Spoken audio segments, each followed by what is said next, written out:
You grew strawberries, but something is eating the leaves. And the ones you did manage to pick, they taste like nothing. No sweetness, no that just came from the garden flavor. Just water in a red shape. Stacey Murphy is going to diagnose both problems right now. And the answers are going to surprise you because the pest eating your leaves and the bland flavor are two completely separate problems with two completely different causes. So it's a little bit different type of feeding strategy that you might do for your strawberries. And if you feed your strawberries too much nitrogen in the early spring, when these plants are coming into fruiting period, the fruit might not be as good, or you might not get as many fruit because the plants are basically going to produce more leaves than they are fruit. All right. So those are a couple of tips about why it might not taste good. I'm going to jump in the chat. This Q&A was recorded at a past Grow Your Own Vegetables event, where Stacey Murphy diagnoses two of the most common strawberry problems and reveals what is actually causing them. For more information, free resources, and gentle guidance, you can find us at growyourownvegetables.org. And to grow alongside other gardeners just like you, join our free community at gyov.org. I've been growing strawberries, and this year there's something eating the leaves, also digging around the base of the plant. I've sprayed neem oil on the leaves. It doesn't seem to have worked. Is there anything I can do to save these plants? Some of the strawberries don't taste delicious this year, and I wonder if it's the bug that is eating it that is affecting the taste. Okay, so a couple of questions, and I know Kailash isn't here, so I'm going to speak a little bit broadly about this. So I didn't get any photos from Kailash to see what this looks like, which would have been really helpful because it's oftentimes when I see what the plant looks like, I have a better sense of what's actually happening. So sending photos is always a good idea. A couple questions for strawberry growers. Make sure you know what kind of variety you're growing, whether it's a June bearing, and June bearing would be like for Northern America, but basically June bearing means a single harvest, kind of like a determinate harvest, whether it's everbearing, that it basically bears fruit throughout the season, or whether it's a day neutral variety. Those are three different types of strawberries, and they require three slightly different methods of fertilization and maintenance and care. And so really it's good to know which variety you have before you know what to do next. All right. So the first question is, what kind of strawberry variety are you growing? And strawberries are, I think I should do a whole video on strawberries. Who would appreciate a whole video on strawberries? Because strawberries are not like our other vegetable and herb crops that we grow in our annual gardens. We grow strawberries in our annual gardens because it makes sense to grow them there, but they're very different and they require different maintenance. So that's a video that would be fun. Barbara says, I would love a video on strawberries. Yeah. I think I am going to work on that this summer because that would be really beneficial for people. Some crops are just different, like potatoes and sweet potatoes needed their own video, onions and garlic needed their own video, but a lot of greens are very similar, and so we can talk about them all together, right? Okay, so for strawberries, which type of variety is the first question, and Kailash says, I have been growing strawberries, and this year there is something eating the leaves, which makes me think that Kailash has grown strawberries in the past. All right. It's possible this is her first year. It's unclear from this question. So, okay, so let's talk about the flavor first, because flavor is important. So flavor is two things. Flavor is nutrients and it's weather. So with every vegetable, this is something that's really interesting. My friend who's in Brooklyn did a test, and basically what he did is he took the same crops, the same plants, and he grew them in hydroponics. He grew them in the ground. He grew them in containers with biochar. And then what he did is he took and he measured all of the nutrient profile, and he measured how big they grew, and then he also measured how how it tasted to people. And he didn't do strawberries, but one of the crops he did was a carrot. And what he found was that the carrots that had the most nutrients in them, the most vitamins and nutrients in them, tasted the most carroty to people. Like when people ate them, and he was like, okay, so what do you taste? And they're like, this carrot tastes particularly carroty and delicious and sweet. And indeed, that's where the most nutrients were. So, and he did this with a couple different types of vegetables. So I'm extrapolating from that, that pretty much all of our plants, the more nutrients that are in them, the more flavorful they're going to be.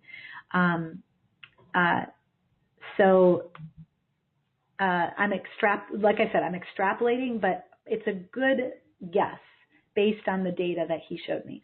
So if your strawberries are not very flavorful, there's two things that could happen. The nutrients aren't there, or the weather is in your way. And for strawberries, when it's cool and cloudy, they just don't taste that good. So what's cool about strawberry, which is the strawberry capital of the United States, is how much sun we get. We get in the spring, it's sunny and perfect temperatures. And guess where all the most delicious strawberries come from? They come from California in June. So cool and cloudy, less taste, all right? This is the reframe that changes how you think about strawberry flavor. The bugs eating your leaves are a separate problem entirely. Flavor starts in the soil. All right. And then, okay, so for nutrients, what that means is that think about your strawberries like heavy feeders. So some plants are lower feeders like lettuces, even kale and collards. They really don't require that many nutrients to grow them. But strawberries require quite a bit of everything. When farmers talk about growing strawberries, when they fertilize the ground before they plant the strawberries, they put down things that have a lot of everything, nitrogen, phosphorus, and potassium in equal amounts, because strawberries feed heavily on all of those things. So, this is the single most common cause of bland strawberries. The soil runs out and nobody replenishes it. Aged manure or 2 inches of balanced compost after each flush of fruit. So the other trick is when to feed the soil. So with your strawberries, a couple of things. So first, and I'll do a whole video on this, but when you're planting your strawberries, if this is your first strawberry season, when you're planting your strawberries, you want to do something very particular. You want to plant them correctly. And there is what is called the crown of the plant, which you may be familiar with that term if you grow asparagus. You want to make sure that the crown of the plant is above the ground. And if you don't do that, if the crown of the plant is below ground, you're going to find that your plant ends up getting a lot of fungus and rot. So you want to make sure it's planted correctly. And then your strawberry plant typically sends out runners, and those are where more plants end up sprouting from. So with our June-bearing varieties, what happens is they typically put out a big harvest once a year. It's typically about June, but it could vary depending on how long your growing season is. And what you want to do after June happens is you really want to do what they call it renovating. And basically you're trimming the runners, you're trimming the crowns, you're basically mulching a lot of that material, and then you're feeding the soil pretty heavily around it so that you're replenishing the plants, and they will propagate themselves over time. With everbearing, because it is continuously growing strawberries, you're going to basically feed it potentially monthly. And with day neutral, which means that you typically get 3 harvests, June, July, and August for a lot of people, you want to feed the soil after each of those peak harvests, because basically it's pulling so many nutrients out of the soil. So June, you're feeding once a year. Everbearing and day neutral, you're probably feeding 3 times during the growing season. And just to keep in mind here that a lot of people, when they quote, feed the soil for strawberries, what does that mean? Your 2 inches of compost that I always talk about is a great start. And with strawberries, a lot of people use aged manure right after the end of the harvest. They put down some aged manure, and that basically replenishes the soil for the future of those strawberries. So it's a little bit different type of feeding strategy that you might do for your strawberries. And if you feed your strawberries too much nitrogen in the early spring, when these plants are coming into fruiting period, the fruit might not be as good, or you might not get as many fruit because the plants are basically going to produce more leaves than they are fruit. All right. So those are a couple of tips about why it might not taste good. And I'm going to jump in the chat box because I know there's people here who are growing strawberries. So Deanna says she's inherited strawberries. Don't know what variety they are, but they are luscious. Just picked a couple yummy ones a couple days ago. Cool. And Deanna's in California, so we get a lot of sunny days, which is nice. And I know in Ventura, your temperatures are pretty temperate. It's not very hot there. And so you'll probably end up getting strawberries for a big part of the season. And usually when you inherit a variety, oftentimes they are something that have worked in the area. So that's probably a good sign. Linda says, should I dig up my strawberries after 5 years? Also, my berries are mostly small. What would increase their size without compromising the taste? So, Linda, if your strawberries are not getting any fungal diseases and not being attacked by any pests, you don't necessarily have to dig them up. But I would recommend adding it. I don't know, Linda, what your practices are in terms of compost and organic fertilizers. But if you could get your hands, if you are okay with animal products, you might want to think about getting some aged manure. Now, a couple things about aged manure. You want to make sure it's aged because putting fresh compost down could burn up your plants. So making sure it's aged. Composted if possible. You could leave it somewhere to compost for a couple months and then put it on that area where the strawberries are. And that would boost the fertility quite a bit, and you would probably see an increase in the size of those strawberries. If you aren't interested in using animal products, what would I use? I would use, let's see, you might consider going for some rock dust, some sort of green sand that would increase your phosphorus, and that would probably help with the size of the berries because the berries are more related to the phosphorus than it is to the nitrogen. So that would be something that you could think about, would be some sort of green sand or rock dust that was higher in phosphorus. And there is some phosphate, there's organic phosphorus sand, I believe. Those are things that you could add as well to your soil. And there on the side of the box or the container, it'll say how much to add. You don't have to add a whole lot when it's rock dust to get quite a bit of boost. And take a look at the green sand as well. So those are some different ideas for increasing the size of the strawberries without compromising the taste. And like I said, those strawberries, they will benefit from an aged manure from 1 year to the next. If you have access to some aged good composted manure, and keep in mind, another thing about that aged manure, you want to know that whatever that animal was eating hopefully was organic, because you wouldn't want to necessarily have like herbicides or pesticides, that whatever the animal might have been eating, you don't want those sorts of chemicals landing on your plants. So ask people some questions about what their animals were eating if you get some access to some aged manures. And in the case of those berries, those strawberries, oftentimes the cows and the horse and the pig manures are better than the chicken manures in terms of the ratio of NPK. All right. And like I said, if you aren't into the animal products, I'm not into the animal products as much. I tend to go more towards the non-animal products. And so there is greensand, rock dust that have some of those phosphorus components that would help you out. All right. And then Deanna says, how can I tell which ones I have? Whew. Okay. So I'm not sure if you'll be able to tell. I have to tell you guys this right now. There is a cat on the rooftop next to me that's hunting, and I'm watching it. It's awesome. So we have tree rats in our garden, and I love this cat. It's out hunting for those tree rats. I'm so excited right now. Okay, so Deanna says, how can I tell which strawberries I have? So, and Deanna says, mushroom compost.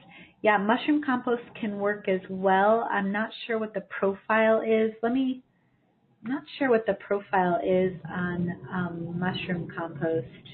Let me see if it's easily found.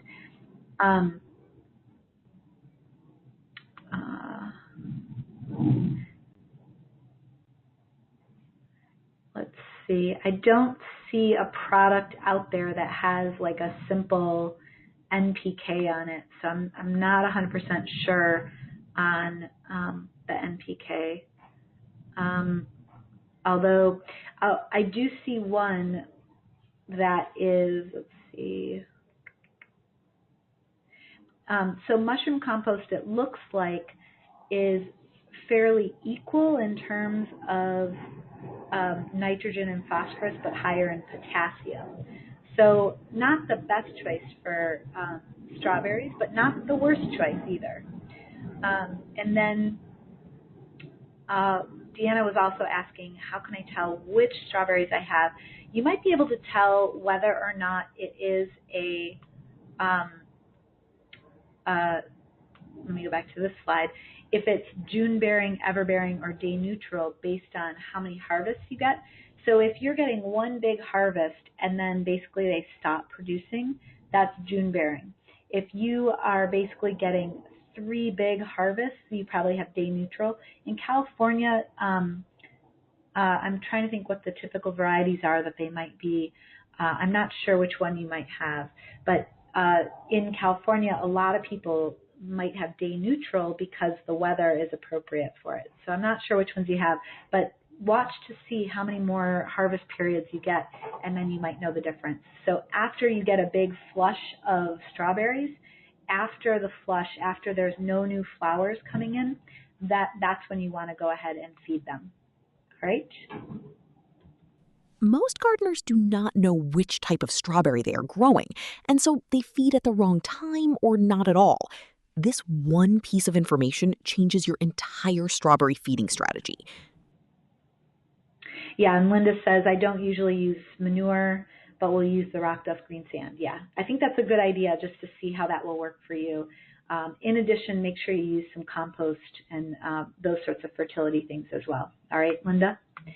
Okay, so I'm going to go to the second part of that question about what is eating the strawberries. Let me just make sure I write down where we are. Okay, so the things that might be eating strawberries, and I don't have a photo, so I'm not sure, Kailash, but the things that could be eating your leaves are slugs, loopers, earwigs, and also animals. So a lot of times with strawberries, we get slugs, and slugs will eat the strawberries as well as the leaves. They are pretty voracious. Loopers will eat the leaves, earwigs will eat the leaves, and also deer and rabbit will eat the leaves of your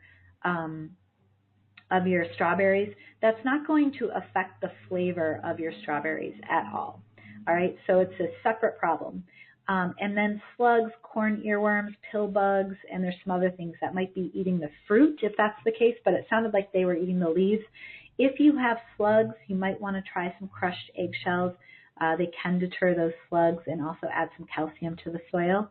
And in terms of the, if it's an animal, it could be a squirrel, it could be a gopher, it could be a rabbit. Deer could be eating the leaves, but it's not going to dig up the strawberry plants. animals typically dig things up. And a gopher usually leaves like a pile of dirt surrounding the hole, kind of like the image here at the bottom where you see like a U-shaped pile of earth. Ground squirrels, they kind of have a deep, neat hole. And then rabbits, they have a neat hole, but it's not as deep. So you might have some sort of animal digging around in there. Something to consider. All right. Find the type of damage, match it to the pest, then find the specific solution. Crushed eggshells around the base deter slugs and add calcium to the soil at the same time. All right. I'm going to jump in the chat. Okay. And then if you have one of these digging animals, I currently have a digging animal, and it's a pain in my butt. I'm guessing I may have a gopher, and I'm trying to figure it out whether it really is or not, whether or not it's the tree rats that are digging holes. So I'm still trying to sort that out. So in the meantime, if the gopher is probably the trickiest one to get rid of and the most problematic. So if you see the gopher, telltale sign of the gopher, which is this like semicircular piece, then you might need to do something more drastic than the other things on the list here.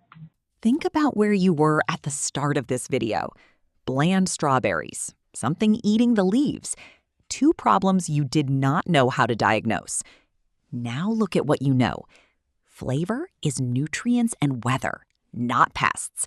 Strawberries are heavy feeders on nitrogen, phosphorus, and potassium in equal amounts. Too much nitrogen in spring produces leaves, not fruit. Feed after each harvest flush. Once a year for June bearing, monthly for everbearing, 3 times for day neutral.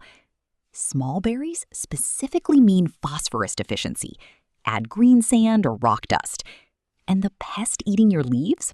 Find the damage pattern, match it to the slug, the looper, the earwig, or the digging animal, and use the right intervention. The problems were never mysterious. They just needed the right diagnosis. You are not the gardener with bland strawberries and damaged leaves anymore. You are the one who knows which type of strawberry you are growing, who feeds the soil after every harvest, who scatters eggshells to deter the slugs, who identifies the pest by the damage pattern it leaves.